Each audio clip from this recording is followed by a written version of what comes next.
क्या ईश्वर ये कहता है कि वीआईपी टिकट लेके आओगे तभी हम आपको दर्शन देंगे, वीआईपी टिकट लेके नहीं आओगे तो हम आपको दर्शन नहीं देंगे? और ईश्वर ने कौन सा कहा है मेरे दर्शन लेने के लिए आओ? ये तो जो धर्म के ठेकेदार हैं, इन लोगों ने दुकानें बना ली हैं भगवान के नाम पे और लूट खसोट करने का काम कर रहे हैं, लोगों को धर्म के नाम पे डराने का काम कर रहे हैं, लोगों को ईश्वर के नाम पे डराने का काम कर रहे हैं। गीता हो, बाइबल, नजर में धंधा है ये? बिल्कुल है। गीता हो, बाइबल हो, कुरान हो, हर धर्म में ये लिखा है कर्म ही पूजा है। अपना कर्म करो ना ईमानदारी से।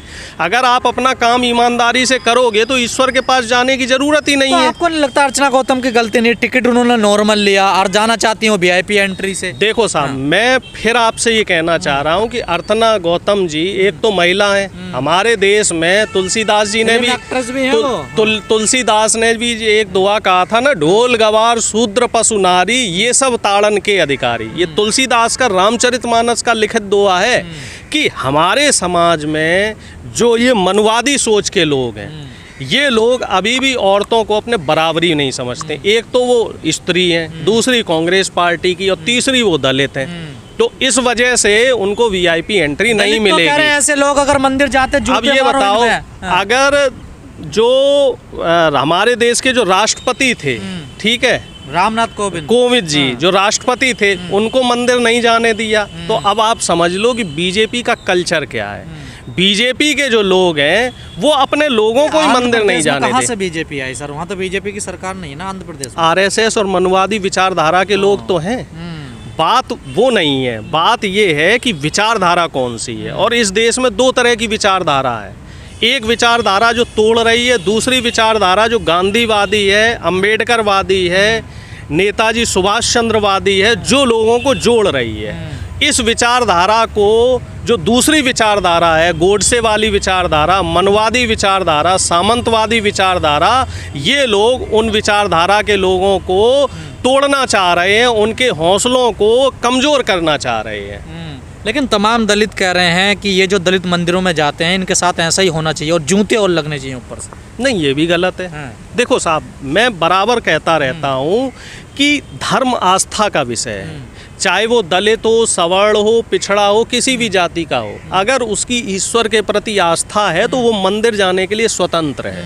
उसको मंदिर जाने से कोई नहीं रोक सकता। रोका जा रहा ना, धक्का मुक्का। लेकिन अगर उसको ईश्वर के पास जाने से रोका जा रहा है तो जूते उनको मारने चाहिए, दंड उनको देना चाहिए जो ईश्वर के पास जाने से, ईश्वर का जो मंदिर है, ठिकाना है, वहाँ जाने से जो रोक रहा है, जो बाधा उत्पन्न कर रहा है, तो दंड उसे मिलना चाहिए या जो जा रहा है उसे मिलना चाहिए। आप भी रखते हैं, आप क्यों नहीं जाते फिर मंदिर? समय होता है तब जाता हूँ, जब समय होता है तब मंदिर जाता हूँ। बाकी तो ईश्वर ने खुद कहा है, भगवत गीता में कहा है, कर्मण्डे वाधिकारस्ते माँ फलेषु कदाचन। अपना कर्म करो, फल की इच्छा क्यों कर रहे हो? फल देने के लिए तो ऊपर साक्षात ईश्वर बैठा हुआ। और ईश्वर को देखा किसने? और कौन सा ईश्वर कह गए हैं कि अपने काम दाम छोड़ के आप जो है मेरे पास आइए? ठीक है, अगर आप अपना काम ईमानदारी से कर रहे हैं। सारे काम तो ईश्वर के कहने से ही होते हैं सर। नहीं सर, सारी मनोकामना वहीं पूरी होती है। नहीं, मनोकामना कर्म करने से पूरी होती है, मंदिर जाने से नहीं होती। ईश्वर ने कभी नहीं कहा है कि मेरे पास आएंगे तभी मनोकामनाएं पूरी होंगी। आस्तिक हो क्या? नहीं, बिल्कुल आस्तिक हूँ। ईश्वर में मनोकामना मंदिर में पूरी नहीं होती। नहीं, मनोकामना पूरी होती है कर्म करने से। भगवान के बगैर पत्ता भी नहीं हिलता। एक बात बताइए मुझे, आप मनोकामना माने कि साहब मेरी बढ़िया नौकरी लग जाए, ठीक है, उस नौकरी के लिए आप तैयारी ना करें, उस नौकरी के लिए आप पढ़ाई ना करें, उस नौकरी के लिए आप आवेदन ना करें, उस नौकरी के लिए आप रिटन टेस्ट पास ना करें, इंटरव्यू ना दें, तो ईश्वर क्या अपने आप आपकी नौकरी दिल लगा देगा? ईश्वर ने ये कहा है कि सतत प्रयास कीजिए। पूरा देश ईश्वर के भरोसे चलता है, पूरी दुनिया।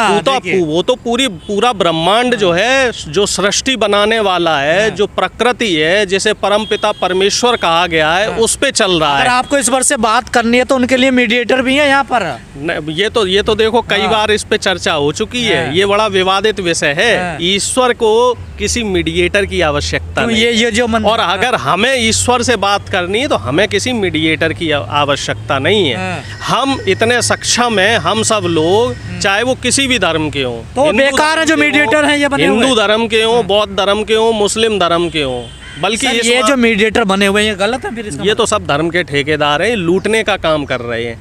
और मैंने आपको शुरू में एक बात कही थी, आपने शायद ध्यान नहीं दिया। मैंने क्या कहा था? संविधान को पढ़िए, शिक्षा के अधिकार को समझिए। अगर आप शिक्षित हो जाएंगे तो आप अपने आप समझ सर, जाएंगे। लोग संविधान नहीं पढ़ ले, कथावाचकों को सुनने हैं आज। यही तो दुर्भाग्य है। हाँ। कथावाचकों के पास जाएंगे आप तो वो आपको कमज़ोर करेंगे, वो आपको डराएंगे, धर्म के नाम पे डराएंगे। अगर आप संविधान को पढ़ेंगे, अगर आप शिक्षित होंगे, बाबा साहब ने क्या कहा था? शिक्षा वो सोयरनी का दूध है जिसे जो पिएगा वो दहाड़ेगा। ठीक है। और बाबा साहब ने दूसरी बात और कही थी, जब तक आप शिक्षित नहीं होते, अपने मौलिक अधिकारों को नहीं समझते हैं, तब तक ये जो मनुवादी व्यवस्था के लोग हैं ये आपका खूब आदर सर, सत्कार कई करेंगे। कथावाचक पहले ही और बता देते हैं आपका भविष्य है। जैसे आप शिक्षा का महत्व तो समझ जाएंगे, आप अपना अधिकार मांगने लगेंगे। सर, तो कथावाचक इनके पेट पहले में दर्द बता रहे हैं होने आपका भविष्य है, तो पढ़ने लिखने क्या उन्हें जरूरत है? अपना भविष्य नहीं पता। राम रहीम को अपना भविष्य पता था, आसाराम बापू को अपना भविष्य पता था, और जो अब ये नए नए कथावाचक आ गए इनको अपना भविष्य पता है। जब तक बीजेपी की सरकार चल रही है तब तक ठीक है। जिस दिन सरकार सत्ता परिवर्तन हुआ और कोई ठीक ठाक मुख्यमंत्री प्रधानमंत्री बन गया, उस दिन जांच बैठेगी और इन्होंने जो करोड़ों अरबों का जो धर्म के नाम पे व्यापार कर रहे हैं, सारे घोटाले खुलेंगे। सारे जो ये कथावाचक है ना, जो धर्म की दुकान, धर्म की आड़ में जो अपनी दुकानें चला रहे हैं, ये सब जेल के अंदर मिलेंगे आपको। ये देश सिर्फ और सिर्फ, मैं फिर कह रहा हूँ, संविधान से चलेगा। ये देश इस तरह के जो पाखंडवाद है, पाखंडवाद से नहीं चलेगा। क्या अर्चना गौतम हिंदू नहीं है? जब हिंदुओं की बात होती है, मंदिर जाने की बात होती है, समानता के अधिकार की बात होती है, संविधान की बात होती है, तब आप उनको जातियों में बांट देते हैं। और ये कोई पहला केस नहीं है। एक तो महिला, ठीक है, दूसरा ऊपर से दलित महिला, और आप उसे मंदिर में नहीं घुसने दे रहे हैं और उससे पैसे की मांग कर रहे हैं। तो ये कौन सा हिंदू धर्म है? और ये किस धर्म में लिखा है कि जाति को, जाति में बांटो समाज को, धर्म में बांटो समाज को, संप्रदाय में बांटो समाज को? यही चीज़ें हैं जो भारतीय जनता पार्टी की, और इन्हीं चीज़ों को लेके हम लोग इस समय जो मूवमेंट चला रहे हैं, ये तोड़ने वाली नीति हुई कि नहीं हुई? मामला सारा पैसों का था ना सर, वहाँ पर जाति का थोड़ा मामला सारा पैसों का नहीं है। मामला इसमें दो है। एक तो वो कांग्रेस की नेता हैं, विधायक प्रत्याशी रही, दूसरी वो अनुसूचित जाति की हैं। यही अगर कोई बीजेपी आरएसएस का नेता होता और सवर्ण जाति का होता तो क्या उससे भी वीआईपी टिकट कटवाया जाता? क्या इस तरह का जो दोहरा पैमाना है या इस तरह का जो दोहरा व्यवहार है ये जायज़ है? और दूसरी बात, भगवान के घर में वीआईपी टिकट का क्या मतलब है भाई? भगवान भी अब मतलब दर्शन करने तो वीआईपी दर्शन अलग होंगे और जी आम जनता करेगी दर्शन तो अलग होंगे। भगवान के वीआईपी दर्शन करने वालों को अलग से आशीर्वाद देंगे। ये जो समाज में ये चीज़ें फैली हुई हैं, जो ये धर्म के ठेकेदार, सिर्फ मैं हिंदू धर्म की बात नहीं कर रहा हूँ, ना लोग समझें कि मैं साहब हिंदू धर्म विरोधी हो। ये इस तरह की बातें हर धर्म में है। धर्म में भी आप वीआईपी और सामान्य क्यों कर रहे हैं? ठीक है, भगवान तो सब वीआईपी कल्चर जो है गलत है आपकी नज़र? वीआईपी कल्चर तो खास तौर से धर्म में, मंदिरों में तो वीआईपी कल्चर का मतलब मुझे समझ ही नहीं आता। वीआईपी लोगों ने बनाया, उनके पास टाइम नहीं है, वो जल्दी जाते हैं, जल्दी एक बात करके आ जाते बताइए, हैं। भगवान ने कभी कहा है कि आप अपने काम छोड़ के हमारे पास आइए? ईश्वर की श्रद्धा कौन व्यक्ति करने जाता है? जिसके पास समय हो। सबसे पहले तो हर धर्म ग्रंथ में, हर धर्म की किताब में ये लिखा है कर्म पूजा है। ठीक है, आप जाते हैं मंदिर, आपके पास इतना समय है? मैं तो मंदिर नहीं जाता। नहीं जाते ना, मैं भी मंदिर नहीं जाता हूँ। जब मुझे ईश्वर का ध्यान करना होता है मैं घर पे कर लेता हूँ। तो अब इसमें वीआईपी पना कहाँ से आ गया साहब? और यूजुअली अर्चना गौतम आरोप लगा रही हैं कि ये जो लूट हो रही है धार्मिक स्थलों पर, इन पर कार्रवाई होनी चाहिए। ये लूट कोई अब से थोड़ा ही हो रही, ये लूट तो सदियों से हो रही है। और इसी लूट का तो विरोध बाबा साहब ने किया। जो देश में संविधान बनाया गया, और इससे पहले भी जो ब्रिटिश शासक थे, कुछ हद तक उन्होंने दलितों को, शोषितों को और वंचितों को पढ़ने का अधिकार दिया, शिक्षा का अधिकार दिया, समानता का अधिकार दिया दलितों, शोषितों, वंचितों को। इसी वजह से तो ये जो मनवादी सोच के लोग हैं, इन लोगों ने फिर अंग्रेजों का विरोध करने दिया। जब तक अंग्रेज इन्हें गोदी में बैठाए हुए थे, दलितों को, शोषितों को, वंचितों को वोट डालने का अधिकार नहीं दे रखा था, तब तक तो अंग्रेज ठीक थे।